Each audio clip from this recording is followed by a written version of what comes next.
Morning students. हमने अभी तक 3 वारों के बारे में पढ़ा था, फर्स्ट, सेकंड और थर्ड कवर। अब उनके बाद हम स्टार्ट करेंगे एग्जेशन ऑफ सिंध।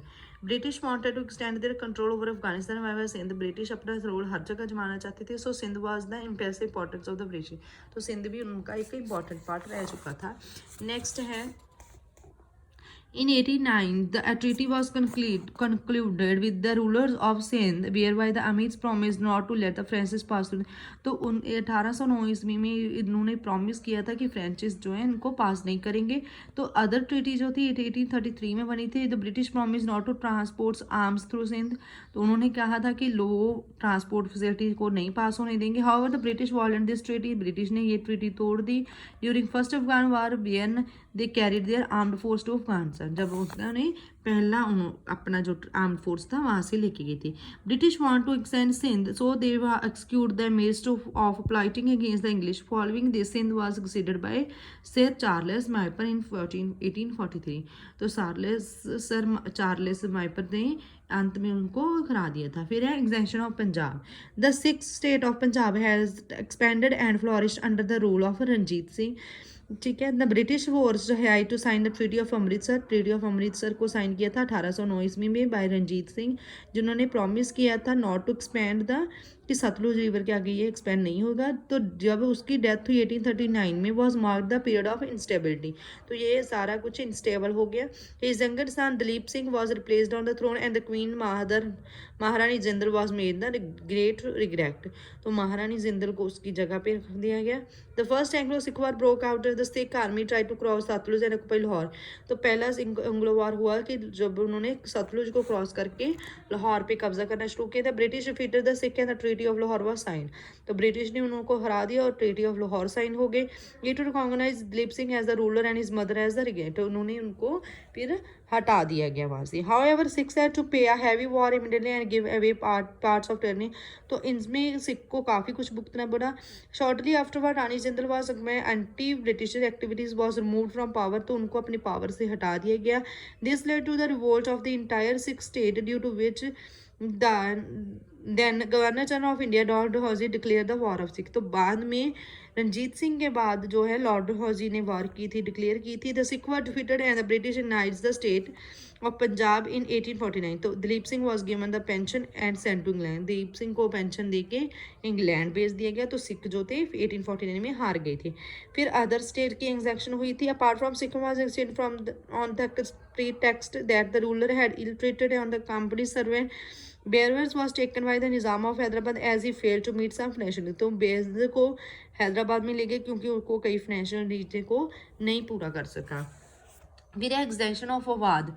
1856 में लॉर्ड डलहौजी ने अवाध में पहुंचा टू प्रिटेंड मिस गवर्नेंस, कि जो वहाँ पे मिस गवर्नर हो रही है उसको रोकने के लिए। Wajid Ali Shah the ruler of Awadh had been a loyal Britishers. तो जो वेद अली शाह था वो लॉयल ब्रिटिशर्स था। So Dalhousie became very unpopular because of this है। तो वो वेरी अनपॉपुलर बन गया था। तो उसके बाद शुरू हुआ था डॉक्ट्राइन ऑफ लैप्स। ठीक है। Other like the other policy of subsidiary lines, doctrine of left was also introduced to expand British territories in India। तो ये भी इसीलिए बनाया गया था कि जो ब्रिटिश की टेरिटरीज है वो इंडिया में एक्सपेंड हो सके। तो जो लॉर्ड डलहौजी था वो ब्रेन चाइल्ड था, मतलब उसका शुरू से ही दिमाग बहुत ज़्यादा था। ठीक है। Doctrines of lapse clearly state that dependent subsidiary would pass into the British and if ruler died with the natural heir successor, क्योंकि सब कुछ अगर ब्रिटिशर के हाथ में हो जाएगा। A right to adopt the children was not accepted, कि ये नहीं एक्सेप्टेड की जा सकती ये चीज़ें। ठीक है, कि कोई इसको अपने बच्चों की तरह छीन के ले जाए। तो बाद में संबलपुरी झांसी या नागपुर को सीड कर दिया गया था इस पॉलिसी में। नेक्स्ट है structure of administration civil service. Lord Cornwallis ने आईसीएस को फॉर्म किया था, स्टैब्लिश किया था 1783 में। आईसीएस क्या है? Indian civil service. ठीक है। बाद में जिसको steel frame of the Indian administration भी कहा जाता है। तो इसने इसमें क्या किया, इसने कमर्शियल और रेवेन्यूज जो ब्रांचेस थी एडमिनिस्ट्रेशन और कमर्शियल को अलग अलग कर दिया गया था। तो प्रमोशन जो थी उसने उनके मतलब उनके काम काबिलियत पर की जाती है। तो इस रेगुलेशन को उन्होंने कॉर्निवल कोड भी कहा जाने लगा। Earlier the director of the company use to appoint the young recruits. बाद में उसने डायरेक्टर कंपनी के डायरेक्टर ने यंग लोगों को रखना शुरू कर दिया। 1853 में recruitment was done through the written examination. 53 में रिटन एग्जाम हुआ था, बाद में वैकेंसीज फिल हुई थी। Indian were entitled to subordinate post after, तो इंडियंस जो थे वो आफ्टर 1858 के पोस्ट भर सकते थे। East Indian colleges were set up in England at Haileybury, England में एक कॉलेज सेटअप किया गया था जो कि सिविल सर्वेंट को एजुकेशन देगा, किसके बारे में, इंडियन सर्वेंट्स के बारे में, उसकी लैंग्वेज के बारे में और उसके गवर्नेंस के बारे में। नेक्स्ट है आर्मी। आर्मी भी एक इंपॉर्टेंट इंस्ट्रूमेंट होता है for defending considering and exceeding, India में रूल करने के लिए, ठीक है। The requirement of Indian sponsorship took place first at the time of Carnatic war, पहली बार इसने कर्नाटिक वार में प्लेस ली थी। Most of the soldiers were Indian, क्योंकि ज़्यादातर जो सिपाही थे वो इंडियन थे। They were train to use latest arms, तो उनको लेटेस्ट जो तकनीकें आ रही थी, लेटेस्ट जो वेपन थे उनसे यूज़ करने के लिए बताया गया था। Through the Indian form the majority of the British army they could not hold high position, तो इंडियन फॉर्म्स थी उसमें ज़्यादातर मेजोरिटी ब्रिटिशर्स की, तो वो अच्छी पोजीशन नहीं खेल सकते थे। इनफैक्ट क्या हुआ कि जो इंडियन सोल्जर्स थे could not rise beyond the level of सूबेदार, तो इंडियन सोल्जर सूबेदार की पोजीशन से ऊपर हुए ही नहीं कभी। नेक्स्ट है लॉर्ड कॉर्नवालिस ने जो पुलिस के बारे में लिखा है, are regular police force, it function was to maintain law and order to district the magistrate in carrying out the duties. Lord Cornwallis ने एक रेगुलर पुलिस फैसिलिटी फोर्स जो थी ऑर्गेनाइज की थी, जिसका मतलब था कि वो डेली लॉ और ऑर्डर को मेंटेन करेंगे, ठीक है। Districts were organized into thanas, districts में जैसे थानास होते हैं, under the charges of darogas. Villages and cities were chowkidars and kotwals, village में चौकीदार कोतवाल्स होते हैं। तो higher post were reserve for the britishers, के लिए अच्छी पोस्ट जो है रिजर्व की जाती है।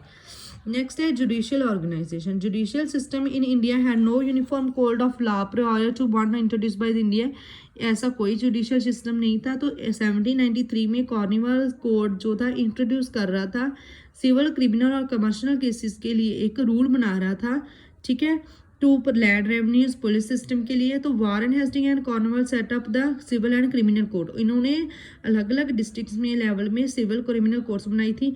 Indians law were codified in 1833 by the law commission, law commission के द्वारा जो इंडियन लॉ था 1833 में कॉडिफाइड किया था, जिसने बाद उसमें क्या बना था, concept of rule of law, rule of law बना था। इसको अंडरलाइन कर लो बेटा। रूल ऑफ लॉ के अकॉर्डिंग क्या था कि हर एक सेम है, पोजीशन में भी, कास्ट में भी, रिलीजन में भी। तो only European had special code to try the British जज, तो यूरोपियन के पास स्पेशल कोड था जिनमें जज जो थे ब्रिटिशर्स थे। तो सुप्रीम कोर्ट ने इस्टेब्लिश किया था कोड 1774 में कलकत्ता में under the regulating act of 1773। A grand system of courts involve over the period of time to dispense justice. Gradually high courts were establish at Bombay, तो एक हाई कोर्ट बॉम्बे में establish हुआ था, कलकत्ता में, मद्रास में। तो इंडियन जज हेडेड सबॉर्डिनेट कोर्ट्स, इंडिया के जजों ने सबॉर्डिनेट कोर्ट को हैंडल किया था। कंक्लूजन में क्या, it was mentally for the Britishers to involve an administration structure in order to consolidate their control over India. तो ये है कि उन्होंने सारा कुछ कंट्रोल करने के लिए एक एडमिनिस्ट्रेशन बनाई थी। Thus they establish the pillar of Indian administration in the form of civil service, police, army और जुडिशरी के रूप में उन्होंने एक सिविल मतलब एडमिनिस्ट्रेशन बना ली।